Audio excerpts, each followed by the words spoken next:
السلام علیکم۔ گڑ اور چنے میں کافی مقدار میں پروٹین ہوتا ہے جو پٹھوں کو مضبوط بنانے میں مدد کرتا ہے۔ گڑ اور چنے کو ایک ساتھ کھانے سے جسم کا میٹابولزم بڑھتا ہے اور موٹاپا کم کرنے میں مدد مل سکتی ہے۔ نمبر 3، گڑ اور چنے کی ملاوٹ سے دماغ تیز ہو جاتا ہے۔ اس میں وٹامن B6 ہوتا ہے جو میموری کو بڑھاتا ہے۔ نمبر 4، جن لوگوں کو دل سے متعلق مسئلہ ہو، گڑ اور چنے کا استعمال ان کے لیے بہت ہی فائدہ مند ہوتا ہے۔ نمبر 5، گڑ اور چنے کھائیں۔ اس میں ایک ریشہ موجود ہے جو ہاضمے کو ٹھیک رکھتا ہے اور جس سے قبض نہیں ہوتی۔ حکیم لقمان کے سونے سے پہلے والے ٹوٹکے۔ سونے سے پہلے کشمش کھایا کرو، بدن کو طاقت ملے گی۔ سونے سے پہلے بادام کھایا کرو، عقل کو طاقت ملے گی۔ سونے سے پہلے آڑو کھایا کرو، بینائی کو طاقت ملے گی۔ سونے سے پہلے اخروٹ کھایا کرو، دماغ کو طاقت ملے گی۔ سونے سے پہلے اخروٹ کھایا کرو، دماغ کو طاقت ملے گی۔ وہ لوگ جو موٹے ہیں اور دبلے ہونا چاہتے ہیں، وہ بندے سبزیاں اور لیموں کھانا شروع کر دیں اور جلد ہی موٹے سے نجات ملے گی۔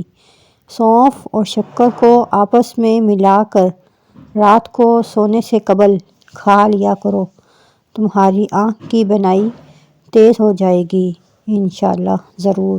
شکریہ۔ السلام علیکم۔ آج میں حکیم لقمان کے بہت ہی اچھے نسخے لے کر آئی ہوں۔ کھانسی روکنے کے لیے صبح دوپہر شام ملٹھی منہ میں رکھ کر چوسیں، کھانسی انشاءاللہ ختم ہو جائے گی۔ بادام کا حلوہ نزلہ، زکام اور سر درد کے لیے انتہائی مفید ہے۔ مچھلی اگر طویل عرصے تک فریج میں محفوظ کرنی ہو تو ایلومینیم فوائل میں لپیٹ کر رکھیں، اس طرح بہت عرصے تک وہ بالکل تر و تازہ رہے گی۔ ہرے دھنیے کا پانی نکال کر سونگھنے سے چھینکوں کو کنٹرول کیا جا سکتا ہے۔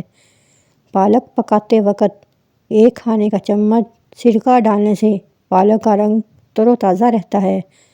چاول پکاتے وقت اس میں نمک اور سرکہ ضرور ڈالیں، اس سے چاول آپس میں جڑتے نہیں ہیں اور بہت ہی اچھے اور ذائقے دار چاول بنتے ہیں۔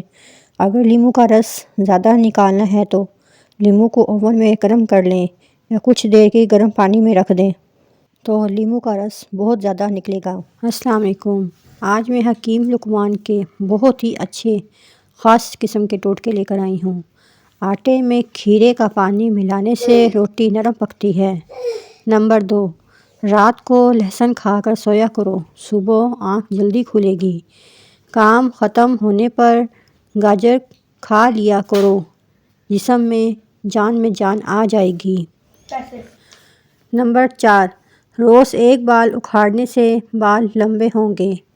کالا نمک سر پر لگانے سے بال مضبوط ہوں گے۔ سونے سے پہلے لیموں چاٹ لو، نیند بہت اچھی آئے گی۔ نہاتے وقت سیب کھاؤ، ڈپریشن کم ہو جائے گا۔ شہد کو سرکہ میں گھول کر کلی کریں، تانبے سال تک گرنے کا نام نہیں لیں گے۔ روٹی نرم اور پھولی ہوئی کھایا کرو، کمر کی چربی اور پیٹ کی چربی کبھی نہیں بڑھے گی۔ چہرے پر اگر زیادہ خشکی رہتی ہے تو دہی میں 2 دانے چنے پیس کر روز لگائیں، چہرے کی خشکی ختم ہو جائے گی۔ اگر میری ویڈیو اچھی لگی ہو تو پلیز لائک کریں، سبسکرائب کریں اور آگے شیئر بھی کریں۔ شکریہ۔